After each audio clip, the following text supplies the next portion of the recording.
What's up everybody, it's Sean here, back today to give you guys a review of the Kith collaboration with New Balance on the 990 V2 in the steel gray colorway. This pair is part of a 5-shoe Kith and New Balance steel gray collaboration, which so far has consisted of a 998, a 992, and then this one being the third one. They randomly released through the Kith loyalty program on April 30th, and I'm not 100% certain what the retail price was. I'm pretty sure it was $200 US, which is the equivalent to roughly 250 Canadian. But if I made a mistake, let me know down below. The style code for this shoe is M990KT2, and I gotta say honestly, of all 3 shoes in the steel gray collection, this one might be at the top of my list. So diving straight into the details, on the toe box, this is covered in this blue colored mesh. This blue has a bit of this muted gray feel to it, so it doesn't really pop too much. Overlaid on top on either side, we have these strips of leather, and then surrounding the outer edge of the toe box, we have this darker gray colored suede. The entire mid panel is covered in more of that gray colored suede, and in the middle we have the New Balance N logo, which is constructed out of this light gray colored leather, with a secondary blue colored leather underneath. Moving downwards, we have more of that blue colored mesh, and then surrounding the back heel, we have more of that gray colored suede.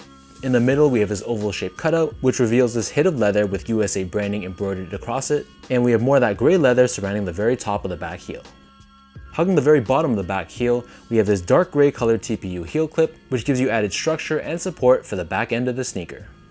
For the laces, the default laces these come with is this pale light blue colored lace. However, they also give you 2 extra lace options. There's a white colored lace and this darker blue one as well. Underneath this, the tongue is constructed out of nylon in this light gray finish, and we have the New Balance N logo along with 990 New Balance Made in USA embroidered in white. For the insoles, these come with your standard New Balance foam insoles. It's lined in this blue color on the top, and we have New Balance classic branding stamped on the heel. So the upper of the New Balance 990 V2 sits atop this very chunky Absorb foam midsole.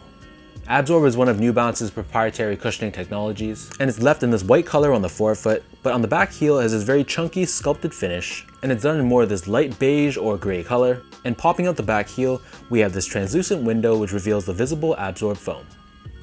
Here we have your standard New Balance 990 V2 outsole. So this is constructed out of a combination of black and dark blue colored rubber. We have Absorb branding in the middle of the forefoot, along with New Balance branding towards the back heel.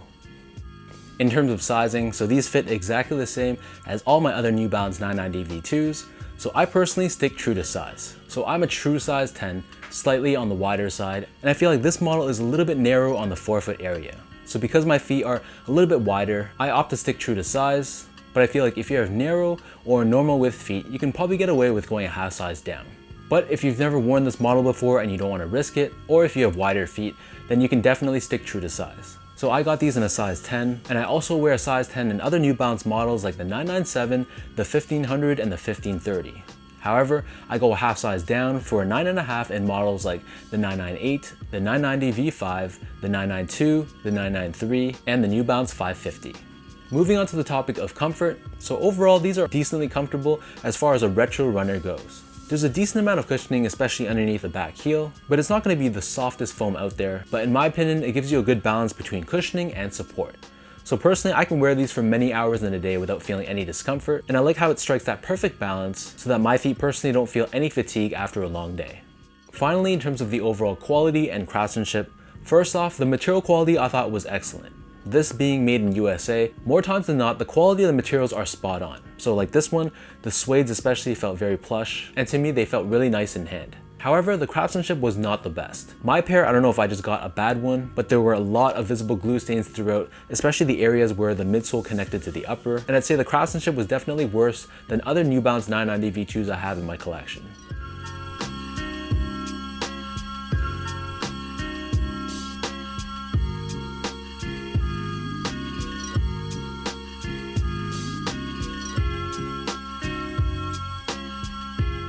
With all that out of the way now, let's lace these up and I'll show you guys how these look on feet.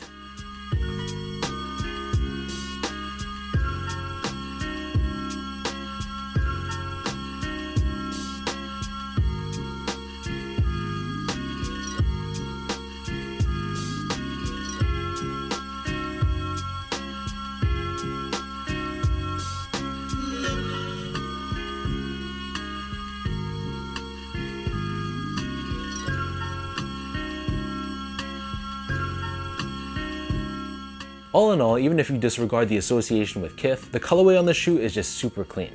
I feel like the combination of the dark gray, the lighter gray, and then that blue just really sets it off. And this is a pair that I'm really excited to add to my collection, and I'm really excited to rock them.